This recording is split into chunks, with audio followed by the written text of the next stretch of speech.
Iya, pernyataan baru Presiden Prabowo Subianto mengultimatum para mitra yang curang untuk segera bertobat. Masih dikasih kesempatan untuk bertobat asal mengaku. Anda yakin bahwa MBG akan membaik?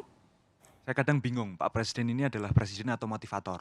Karena dalam banyak pidatonya itu lebih sering memberi seruan nasihat daripada seruan kebijakan. Dan saya rasa ada satu hal yang mungkin belum kita percakapkan malam ini. Bahwa beberapa hari terakhir sebelum Pak Dadan ditangkap, percakapan publik kita itu sebenarnya tidak hanya soal MBG. Tapi soal bagaimana krisis itu mungkin akan terjadi. Soal dolar yang naik, soal bagaimana IHSG itu turun sedemikian rupa, tapi mendadak hilang ketika Dadan ditangkap.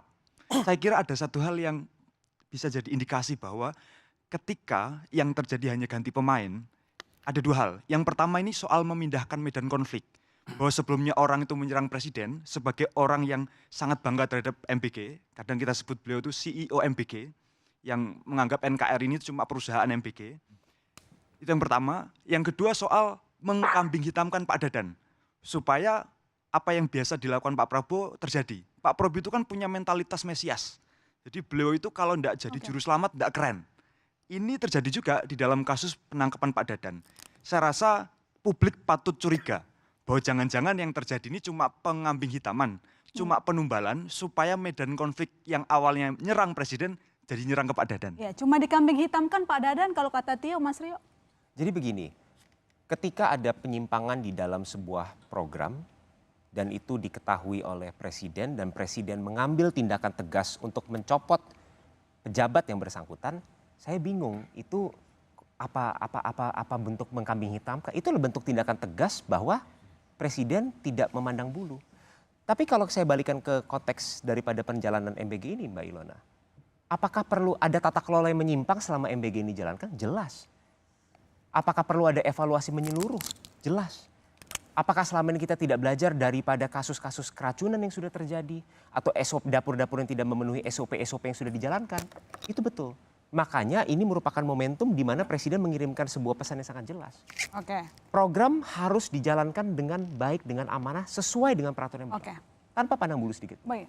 Mas Agus, ultimatum Presiden bentuk pesan yang sangat tegas bahwa MBG akan harus berjalan dengan bersih. Ya kalau mau tegas, stop dulu programnya. Stop dulu. Hentikan dulu programnya, perbaiki tata kelolanya, buat regulasi yang ajak, yang kuat, hindari konflik kepentingan. Ini kan nggak diatur gitu loh. Ini yang nggak diurus di dalam Badan Gizi Nasional. Bagaimana mungkin seorang eksekutor program kemudian di lapangan dia punya dapur? Pertanyaan utamanya itu. Konflik kepentingan. Saya misalnya, saya katakanlah punya yayasan.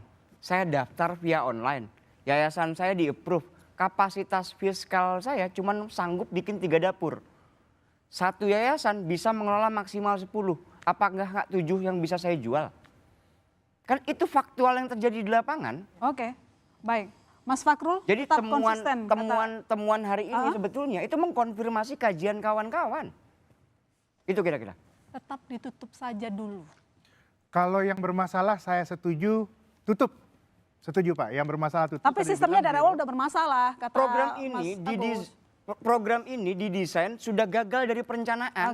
Bagaimana mau dilanjutkan? Landasannya reformasinya memang harus dilakukan. Perubahan harus dilakukan. Saya kan juga bilang dari awal, ini lara jonggrang Pak. Lara jonggrang, tapi ini udah kejadian, ini sudah jadi instrumen fiskal.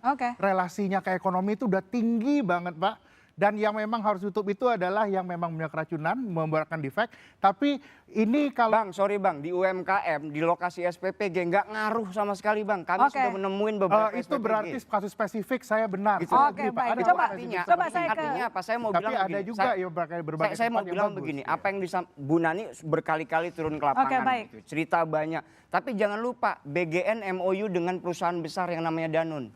Oke, baik. Bang Rey, pesan dari Presiden bagaimana Anda menangkapnya? Dia sudah mengultimatum orang-orang atau mitra yang curang untuk bertobat. Singkat aja Bang. Banyak momentum kita ini. banyak yang kenyataannya omon-omon juga semua gitu loh. Kalau soal pidato Presiden jangan tanya lah. Hebat lah sudah itu. Tapi prakteknya di lapangan ya begini. Kita jamin kebebasan berpendapat. 3 orang diperiksa polisi. Karena dugaan penghasutan. Tapi saya tertarik dengan yang tadi, perdebatan soal apakah sekolah itu sekolah ini masih Bayar apa gratis? Ya, karena Ya. kebetulan tadi di NTT katanya tidak. Ini kebetulan banyak kawan-kawan Definisi mahasiswa yang gratisnya saya kira masih punya adik-adik di rumah ya. Ada yang Kan SD tadi mau macam-macam. nyebut sekolah. Iya. Saya tanyakan aja biar konkret lah supaya anggota dewan mendengarkannya sebetulnya gitu. Nggak tahu kita dari mana beliau punya data bahwa seolah-olah udah free semuanya gitu. Saya mau tanya kawan-kawan sekalian ya. Apakah adik-adik kalian yang masih duduk di sekolah SD, SMP dan mungkin SMA sekarang bebas dari pungutan biaya sekolah atau tidak? Masih dipungut? Semuanya? Contohnya apa yang dipungut? Biaya pembangunan sekolah, kedua SPP, yang ketiga Oke, guru. Anda dengar itu? Mas Irawan, DPR ya. presiden disebut jangan-jangan cuma omon-omon. Singkat saja Bang. Yuk. Yang omon-omon Bang Rey. Oh. Karena begini, sikapnya dan cara pandang presiden itu clean dan clear. Clean dan clear. Clean dan clear, jangan ada kejahatan korupsi, bahkan terhadap orang dekat saya ada kejahatan tindak. Oke, Itu kan sikap. oke. Nah, Iya, tapi kaitannya, tunggu dulu gantian.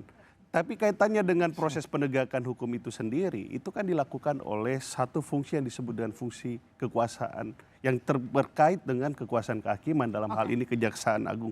Dan itu adalah bagian dari proses penegakan Oke. hukum gitu yang Ya. dilakukan oleh yang Kejaksaan. yang kami Oke, tunggu itu baik. ini. Terima kasih semuanya. Apa-apa Yang ini? kami tunggu kebijakan presiden. Oke, kita Nah, tunggu itu kan kebijakan makanya- Kalau presiden. nunggu tobat itu ustadz itu bukan presiden. Oke, nanti kita terima kasih seluruh narasumber yang sudah hadir di studio dan teman-teman mahasiswa. Dan demikian saya masih Tutarigan pamit. Sampai jumpa minggu depan di Bola Liar.